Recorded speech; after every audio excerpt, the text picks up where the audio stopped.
gikasab-an ni Jesus ang mga tinunan. Pagkakita ni Jesus nini, nasuko siya og mingon, ayaw pugni ninyo nga mga bata ay paduol nga rekan ako. Kay alang sa sama kanila, sa ito pagkatong gipaduol nga mga bata, ang giharian sa Diyos. Nya, dagko ba ng mga bata? O sa nakugos ni Jesus, ang mga bata siya mga bukton, iyang gipandungan siya mga kamot. Dili ni dagko ni mga bata, kay ganun dagko, dili na makugos. May mong agbayan. Ha? Nya, usaan man nato pagpaduol doon sa mga bata nga ito ni Jesus. Ngawa naman na, di naman ito makita si Jesus. Galatia 3:27. Leo San Pablo, pinaagi sa bunyag ni Kristo, nagasulob kamo kang Kristo. O, sa ito pa, ang bata karon, di naman na ito ipaduol na ito ni Jesus, kay di naman na ito makita, pinaagi sa bunyag. O ya, ningon man si Jesus nga, gawas ang tao ipanganak pag-usab sa tubig ug sa espiritu, di makasuod sa langit. Sa ito pa, gawas ang tao magpabunyag, di makasuod sa langit. Na, kung may labot ang bata, asa na ito mabasa sa Biblia nga ang bata dili tao? Asa na ito mabasa sa Biblia nga ang baktin dili baboy? Asa na ito mabasa sa Biblia nga ang bata dili tao? O kung di kayo takabasa, kung mabasa kayo na ito nga ang bata tao, apil ang bata. Nasa Biblia na.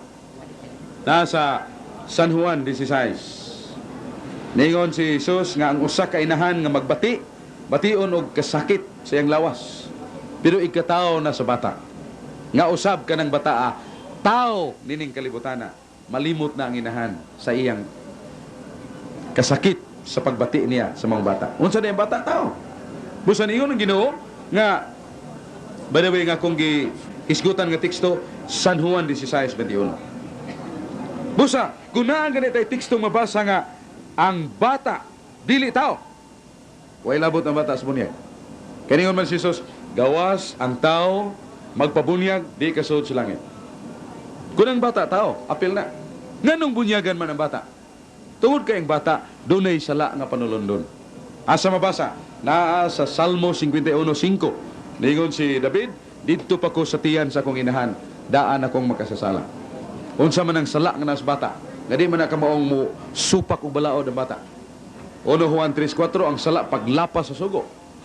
Nan kanang bata, di pa kanang bata nga gi panamkon pas inahan, naastiyan, di pa man na kamaong mulapas og sugo. Unsa man ang sala? Salang panulundon. Si San Pablo naghisgot sa bagong tugon. Pinaagi so sa katao, si Adan, misulod ang sala. Og ang sala mikaylap sa tanang tao. Mao nga ang tanang tao mamatay, kay ang tanang tao nakasala. Busa kay ang bata tao, doon na sala. O kanang sala amo ang salang panulundon. Mao nang kuhaos bunyag. Saman, doon na pala. Okay. Pero Brother Sok, nga nag-ingon ka man nga kining sala nga panulundon. Mahimo ba nga imo ning tagaan nimo clarification ang naminaw karon labi na katong mga kuan kayo sa televiewers karon mate. Brother Sok, sa kamatayon ni Ginoong Kristo dito sa ibabaw sa cross, kining imong ginganan og salang panulundon, wa pa ni matangtang og kining salaa nagapadayon ba hangtod karon? Balikon ko ayaw mo trupe. Sa iyang kamatayon ni Ginoong Kristo, nga kining sala nga diin dito gilatid ng daan sa unang tao sa dan ug sa iba, ug sa iyang kamatayon dito sa cross, kining salaa nga ginganan mo salang panulundon, wa ba diin ni makuha? Nagapadayon ba gyapon ni? Okay, salamat kayo isong Fernan. Nga, kadtong pagbayad ni Kristo sa atong nga sala, pinagi siyang kamatayon. Wa ba maapil pagkatangtang ug pagkawa ang salang panulundon. Ang tubag mao, nga samtang dunay tao magpabilin pag tao, wa na matangtang, wa na mawa. Ang kabulahanan nga gihatag ni Kristo, ang tambal niabot. Bisan naa pa ng sakita, pero ang tambal nga maong grasya, miabot na. Muna nga sa Efeso 2:3, giangko ni San Pablo, nga bisan humanata tubsa, kanang sala, kanang kinaias pagkadautan, naana na to. Asa mabasa? Efeso 2:3. Nga taliwala nila nagkinabuhi usab kita kaniadto, diha sa kailibgon sa tungunod. Og na nagbuhat sa kabubuton sa unod, og sa hunahuna. Kita sa kinaiya, mga anak sa kaligutgut, bisan ingun usab sa ubang mga tao. Sa to pa sa kinaiya, naana na natong kadautan. Mo na nga, wa na mo ha. Pero ang kabulahanan kay ang tambal ni anak gihatag ni Kristo. Asa mabasa? Efeso 5:26. Neo si San Pablo nga pinaagi sa tubig uban ang pulong makakuha sa kahugawan ug makapahiuli sa pagkabalahan. Unsa man ang tubig uban ang pulong? Ang bunyag. Nga tungod sa bunyag makuha ng salang panulundon ug mahibalik ang kabalahan. Mao na nga atong tubag sa nindot nga pangutana ni Song Fernand. Diya si Brother Alfafara kay di sa ni permit. Salamat. Niadtong unang mga panahon unsa sa nagtudlo nga sa kalambigitan sa secular powers o temporal powers mao kadtong Hilasios I, obispo sa Roma, gitawag na karog Pope Hilasios I. Di siya, nagpasukad siya sa kapagtulunan, naghisgot siya. Nga, Santo Papa kuno, adunay gahom, nga duha ka buok, giterminuhan kinig 2 swords, duha ka espada. Ang gahom niya, nga politikanhon, o ang gahom niya, nga sisimbahan. O tungod, kay siya nga Santo Papa, nga dunay duha ka gahom, dili man makabansay sa maong gahom, sa samang higayon, ang iyang gahom gidiligar niya ngadto sa mga hari o sa mga prinsipe. O sa panahon kon kining mga prinsipe o mga hari musupak sa pagtulunan sa iglesia, kini ang Santo Papa may katungod sa pagluka, paglangkat sa maong gahom. O kung dili man gani musugot ang maong nga mga emperor, prinsipe o hari sa paglangkat sa gahom, ideklarar siya nga excommunicado o bulag na siya sa simbahan. Ang akong pangutana ingon ini lang sa gibansay pabagayod hangtod karon sa simbahan ang maong duha ka gahom sa Santo Papa o gitibahangan labag jotay, gi-revise lang ba aron mo angay sa atong modernong kalibutan. Ingon ana lang sa Doon ay mga lakang sa kaugdahan sa pagpangulo. Nga doon ay mga sirkumstansya nga makapugos o sa kaespirituhanon nga pangulo nga sa sama higayon mahimos ang pangulo sa panggamhanang sekular o panggamhanang sibil. Palitan ni Moises. Panahon ni Moises ang ilang panggamhanan dili democracy, dili sa autocracy, dili sa communism. It was theodicy.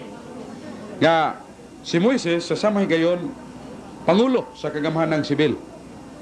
Pero sa samang higayon siya sa pangulo sa tinuhuan. Because of the circumstance. Nga niya itong panahon na siya gyud nanguho sa katawhan sa Israel sa ilang kalingkawasan liberation gikan sa pagkaulipon og 430 ka tuig dito sa Egypto. Muna nga, circumstances, then leadership of Moses upheld him to be the leader, both in religion and their civil life. Muna ang circumstansya. Dahil sa panahon nga, ang Roma, giulipon sa mga sulngunon sa mga pagano. Dinuway mga prinsipe nga niharong pagpanalipod sa Roma. O dihayo sa Santo Papa nga mibarug nga nagda siya krus kauban sa iyang mga pagampo o kadto si Attila de Hans nanaog sa iyang kabayo o misaludo siya Santo Papa o gibiyaan wa lugar ma lupig wa ma angkon wa mailog ang Roma dili pinagi espada kundi pinagi sa krusipiho. So niya na gayon na automatically kay wa pa may laing nangulo kaniadto the Pope was considered not only the leader of religion, but he was also looked upon as the leader of the people in their civil life. Mao nang circumstansya naghimo ana. Mao nang kadtong gisgutan ni Brother Alpapara si Pope Gelasius. Mahimo nga nahitabo kadto nitong panahon na. Pero the fact nga iya kining gidiligar sa mga prinsipe, nagpasabot nga ni admitir siya siyang limitasyon. O ya, kung naay mga prinsipe nga musupak na sa mga balaod lugar simbahan, balaod lugar sa Diyos, mahimong iyang i-excomulgar. In view of the fact nga kadtong gahuma, iya man tong gidiligar, iya lang gidiligar nila. Napagutan na ang karong panahon. Naa pa ba na Santo Papa? Naa na within the perimeter of Vatican. Kay Vatican is a state within the state. Unsa may estado gyud sa tupang nasod sa Vatikano? Italia. Pero ang Vatikano nga gamay kayo naasod sa Italia. Usasad ka estado. Dunay ko galingong gobyerno. Nya ang Papa mo'y titular leader. Sa pasangan lang.